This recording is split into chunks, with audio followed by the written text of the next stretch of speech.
Ẹ gbọ́ ohun tí Olúwa rán mi sí orílẹ̀-èdè àti ìran yìí ní Nàìjíríà lápapọ̀. Olúwa wípé kí àwọn ènìyàn ní Lagos State, Ogun State àti Ekiti State, pàápàá àwọn Christianity Muslim, ká má lọ bí àwọn gómìnà wọ̀nyẹn mọ́. Olúwa ní òun ti gbé ẹsẹ̀ kúrò lórí church, òun ti gbé embargo kúrò lórí church. Olúwa ní táwọn gómìnà mẹ́ta yẹn ò bá wá gbé embargo kúrò láti August lọ, Olúwa ní kẹ́ fi wọ́n lẹ̀. Ohun mẹ́ta tólúwa ní yóò ṣẹlẹ̀ sí ẹnìkankan rẹ̀. Ẹni èkíní, Lagos State, Olúwa lòun máa kẹ̀yìn àwọn ìgbìmọ̀ rẹ̀, ó máa kẹ̀yìn wọn síra.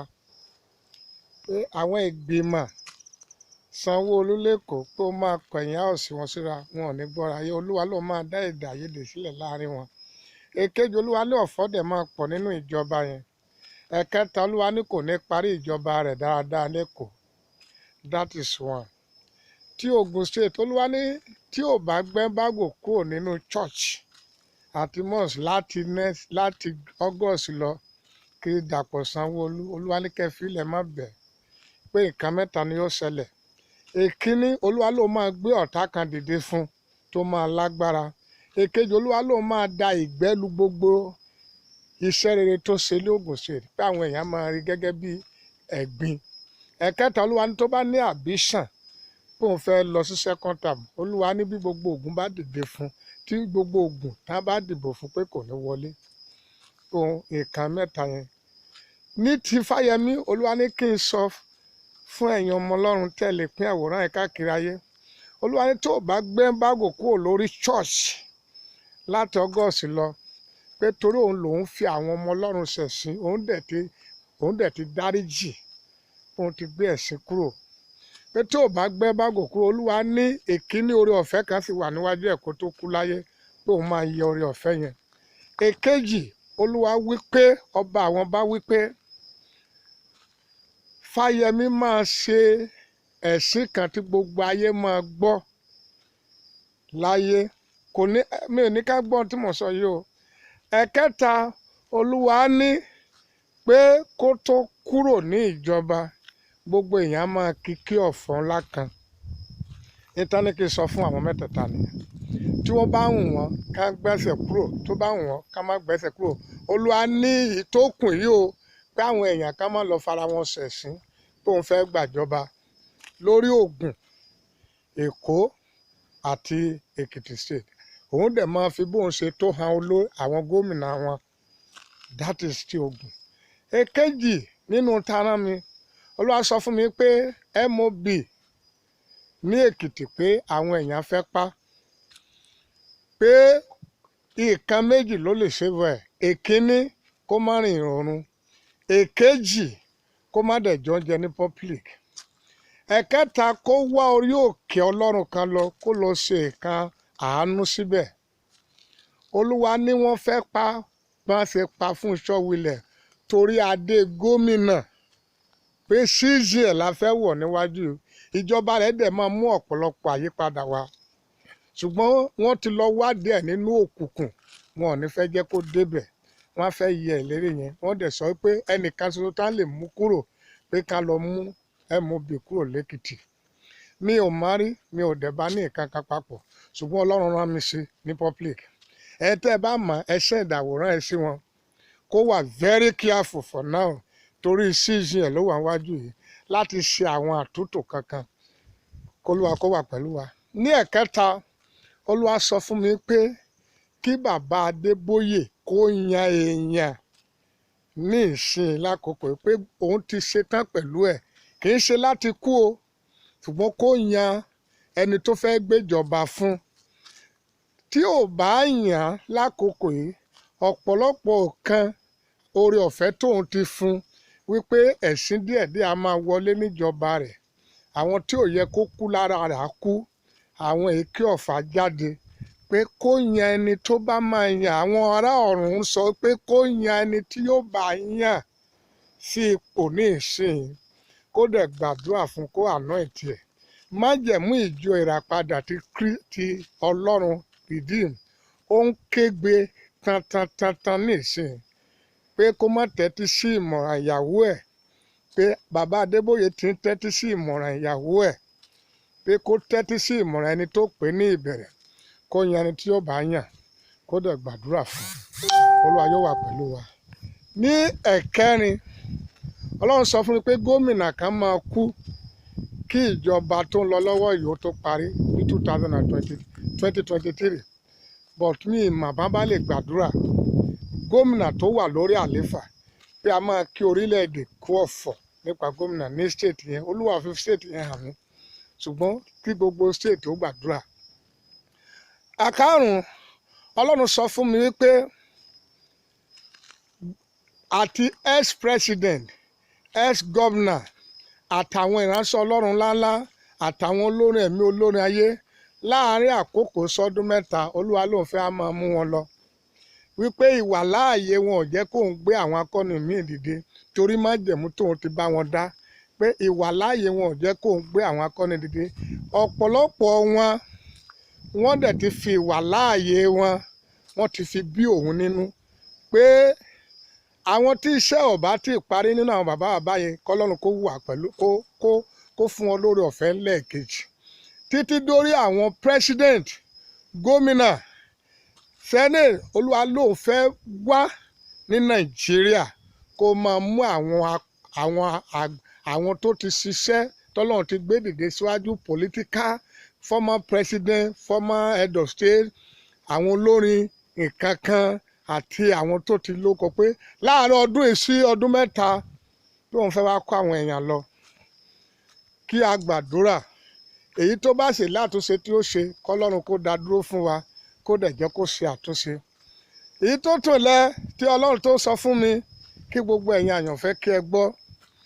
Èyí tí ó tún tẹ̀lé, ọba àwọn bá sọ fún mi pé ká sọ fún bàbá Olúkọ̀yà kí ó yọ mínísírì kúrò nínú ìjọ rẹ̀ kó fi ṣọ́ọ̀ṣì síbẹ̀. Bí bàbá Kúmúyì ṣe tó bẹ̀rẹ̀ pẹ̀lú mínísírì tó wá fi ṣọ́ọ̀ṣì sí. Olúwa ní òun fẹ́ visit àwọn mínísírì ní Nàìjíríà, pé láti 1970 ni wọ́n ti fi mínísírì ba ìjọ òun jẹ́.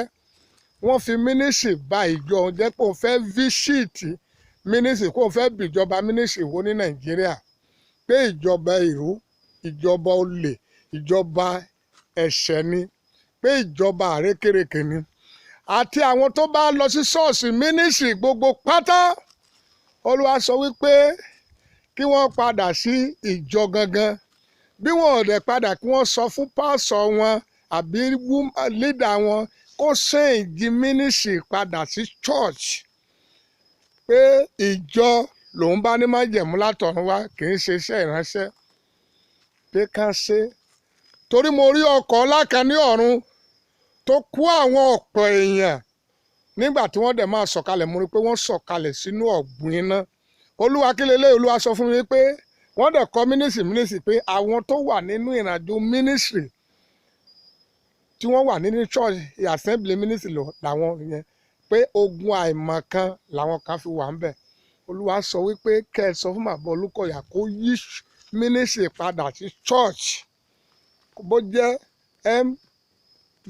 Mountain of Fire Mission ló fẹ́ sọ, kó lọ gbàdúrà, kó sọ mínísírì yẹn kó sọ ẹ̀jẹ̀ sí church, gẹ́gẹ́ torí àwọn ọmọ Ọlọ́run tó wà nínú ìjọ yẹn, torí àwọn ọmọ Ọlọ́run tí ó wà nínú mínísírì yẹn àti gbogbo ìyẹn dúró. Èyí tó tẹ̀lé t'Olúwa tó sọ fún mi, Olúwa sọ wípé bí gbogbo ènìyàn láyé tí wọ́n bá gbàdúrà fún APC àbí PDP, Olúwa ní wọn ò sí Nàìjíríà mọ́ o, wọ́n lè wá lọ fọ́ọ̀mù pátì míì ọ̀tọ̀ nìyẹn. Àwọn t'Olúwa bá mi sọ nìyẹn.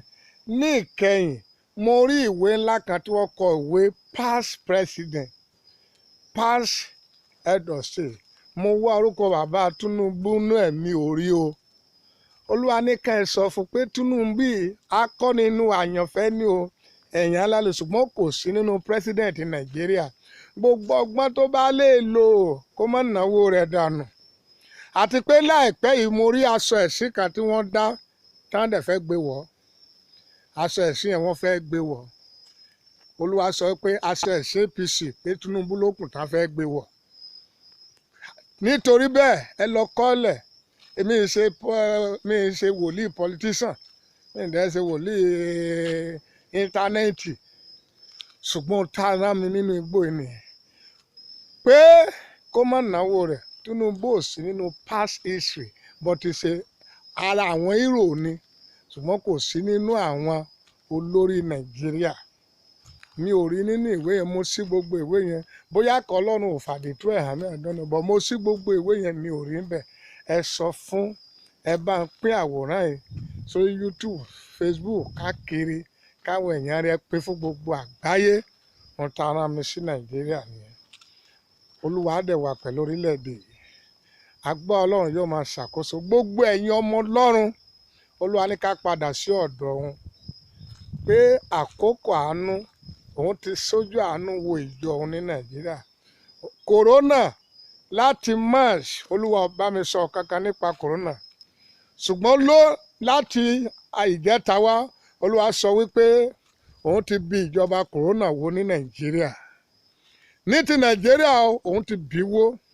Bí ẹnikẹ́ni bá dẹ̀ tó rò pé òun fẹ́ gbèrò pé àtàwọn tó fẹ́ gbèrò àtòun ló máa bì wó. Ìjọba APC, ẹ̀sìn lábẹ́ ẹ̀sìn ó wà, ọ̀fọ̀ dẹ̀ máa wà nù rẹ̀ láti àkókò tá a bá yí padà ká máa ṣe rere. Ọlọ́run á wà pẹ̀lú gbogbo ẹ̀yin ọmọ Ọlọ́run tí ẹ̀ ń pín àwòrán yìí lórí káàkiri. Mo gbàdúrà bí Ọlọ́run bá wádìí wa pé a sì wà nínú òun, ẹ gbọ́ ọ̀rọ̀ Olúwa lẹ́nu mi. Lórúkọ Bàbá, tọmọ, tẹ̀mí mímọ́, ìràwọ̀ àtògo yín kò ní wọlẹ̀ lójijì. Agbára tí máa ń mú kí ìran ó gbomijé lójú èèyàn, agbára yẹn kó ṣègbé.